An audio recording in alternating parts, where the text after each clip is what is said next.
noches, ingeniero. Bueno, mi grupo es el grupo 7. Nuestro título es Estudio, Simulación y Comparación mediante el software FEM de una máquina rotativa de 6 bobinas. Bueno, entre los integrantes, aquí tenemos los 5 integrantes. Quien les habla es Miller Sotelo. Entonces vamos con la introducción, ¿no? Entonces nuestro trabajo básicamente va a buscar analizar y comparar la máquina rotativa de 6 bobinas con una simulación de referencia y posteriormente pues va a variar el calibre y también la corriente, ¿no? Básicamente este trabajo se basa pues en el análisis de elementos finitos, ¿no? El cual va a ser un método para poder predecir qué cosa es lo que va a ocurrir cuando se va a utilizar un producto o cómo va a ser el comportamiento de este, ¿no? Como por ejemplo el esfuerzo mecánico, vibración mecánica, fatiga, movimiento, etcétera, ¿no? Vamos a ver los conceptos generales del método, que tenemos 3 puntos. En el primer punto tenemos el dominio, que viene a ser el espacio geométrico donde se va a analizar el sistema. Luego tenemos a las condiciones de contorno, que vienen a ser todas aquellas variables conocidas y que condicionan el cambio del sistema, ¿no? Básicamente es lo que se va a configurar en el software. Luego, por último, tenemos las incógnitas, que vienen a ser todas las variables del sistema que deseamos conocer, ¿no? En los resultados. Entonces, pues, esta va a llevar un cierto procedimiento en el cual, por ejemplo, tenemos a la creación de un nuevo modelo, luego tenemos a la definición del problema, el cual consta de la unión de nodos y los dibujos, ¿no? Las imágenes que tenemos aquí son de referencia.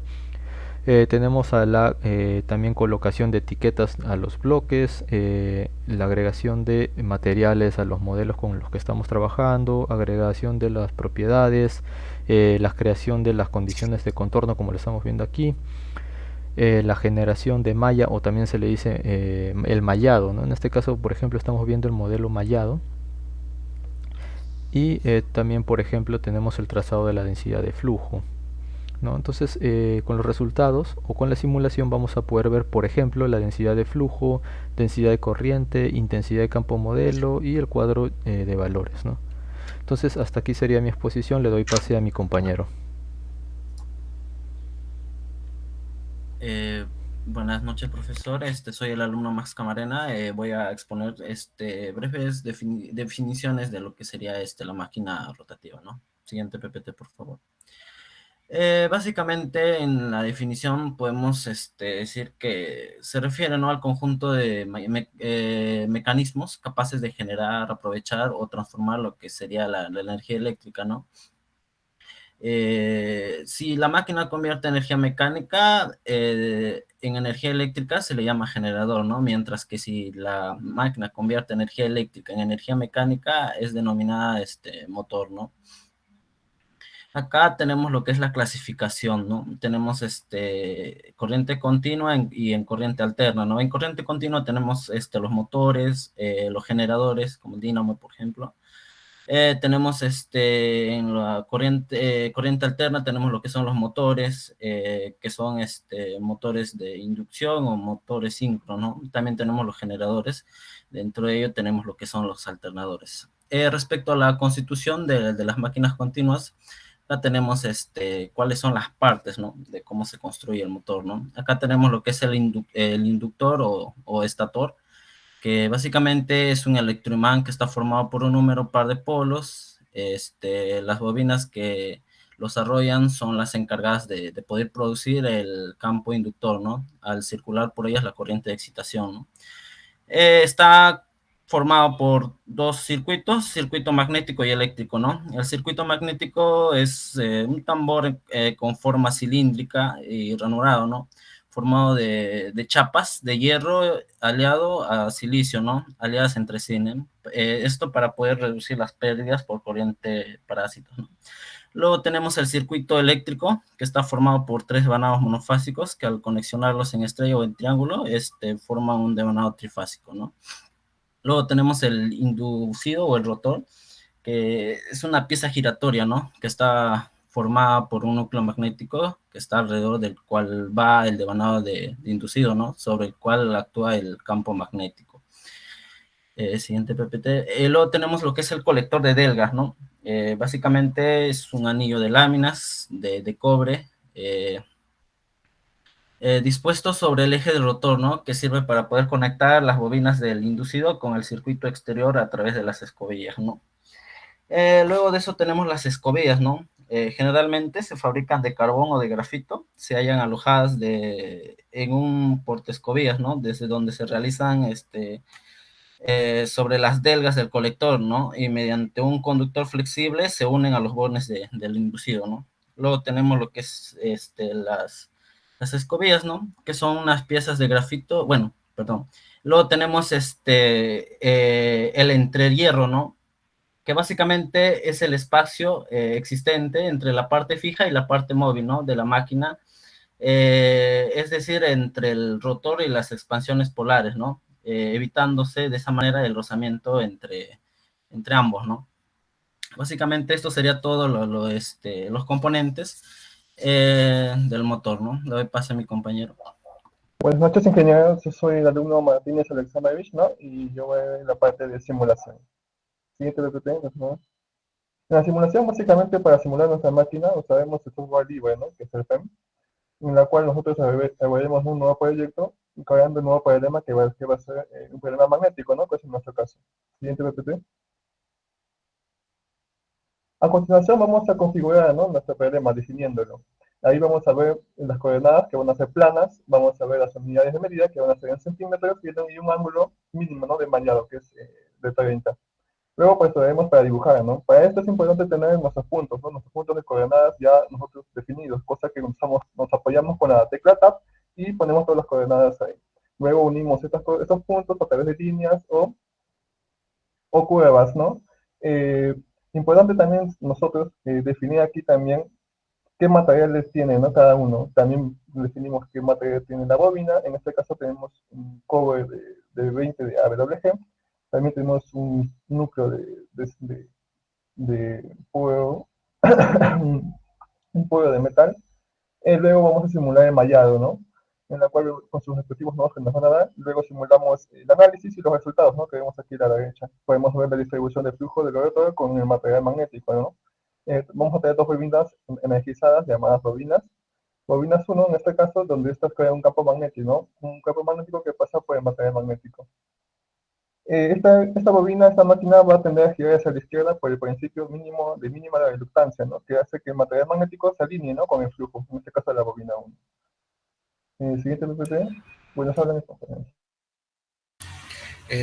Buenas noches, ingeniero. Soy el alumno Velázquez de Héctor. Siguiendo con la exposición del compañero, vemos acá en nuestro primer dibujo donde vemos el flujo magnético colocado, alineado con lo que es el material magnético. Vemos que hay un espacio entre el bobinado número 1 y el material magnético. Este espacio, en este espacio se encuentra lo que es el flujo disperso. Ya dejando lo que es el bobinado número 1, ahora para seguir la secuencia de energización de nuestra máquina rotatoria, vamos a energizar lo que es el bobinado número 2, como podemos ver en la siguiente imagen. Vemos acá, sigue por favor, la anterior. Ya, acá podemos ver que al energizar nuestra bobina número 2, tenemos que hay una cierta reluctancia entre el material magnético y la bobina número 2. Por el principio de mínima reluctancia, el material magnético va a girar 30 grados para que se pueda alinear con lo que es el bobinado número 2. Siguiente PPT. Como podemos ver, en la primera imagen vemos cómo ha girado 30 grados y se ha alineado el material magnético con el flujo magnético del bobinado. Luego en la imagen posterior se llega a realizar lo que es la energización de la bobina número 3. Esta energización va a seguir el mismo principio que en el bobinado número 2, donde por el principio de mínima reductancia, el material magnético va a tener que girar 30 grados para que se alinee con el flujo magnético. Siguiente PPT. Acá ya podemos ver cómo se alinea el bobinado número 3 con el material magnético. Y para poder terminar lo que es la secuencia de energización, vamos a energizar de nuevo lo que es el bobinado número 1. Y acá, como ya ha sido mencionado, se va a alinear por el principio de mínima reluctancia y el material magnético va a tener que girar 30 grados para poder alinearse con el bobinado número 1. Siguiente PPT, por favor. Seguimos con lo que es el análisis de datos. Hemos realizado el análisis de datos con lo que es la energización del bobinado número 1. Acá hemos variado lo que son las corrientes y el calibre del enrollado del bobinado. Hemos trabajado con corriente de 0.85 amperes y con corriente de 1.7 amperes para la variación de corriente. Entre lo que son la variación del calibre ha sido de 20, 14 y 24.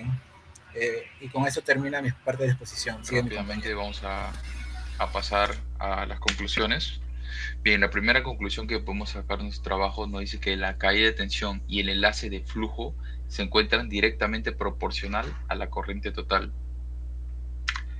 Bien, como aquí podemos ver, ¿no? La corriente prácticamente se duplica, ¿no? Con respecto al primer caso y el segundo caso. Y vemos que tiene razón, ¿no? Porque aquí el voltaje también se duplica. Por eso decimos que tanto el voltaje como la corriente son proporcionales. La segunda conclusión nos dice que el flujo corriente y la corriente de voltaje permanecen casi idénticos al cambio de corriente cuando usamos el mismo conductor.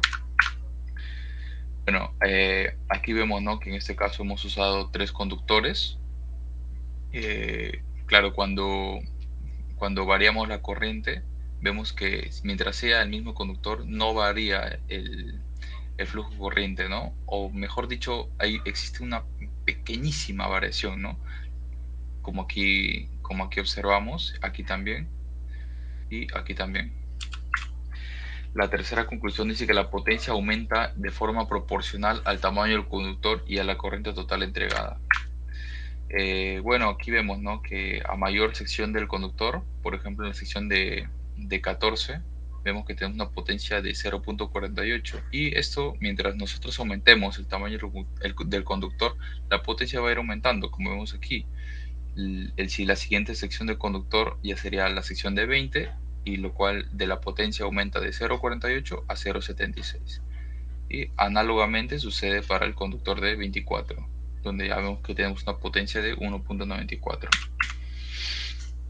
Bueno, la cuarta conclusión nos dice que al tener energizada la bobina 1, las demás bobinas sin energizar solo tienen una pequeña existencia de flujo. Esto lo vemos aquí en la tabla, ¿no? Que cuando nosotros energizamos la bobina 1, prácticamente las demás bobinas prácticamente tienen un flujo pequeño, ¿no? Casi despreciable. Lo mismo ocurre para cualquier sección del conductor.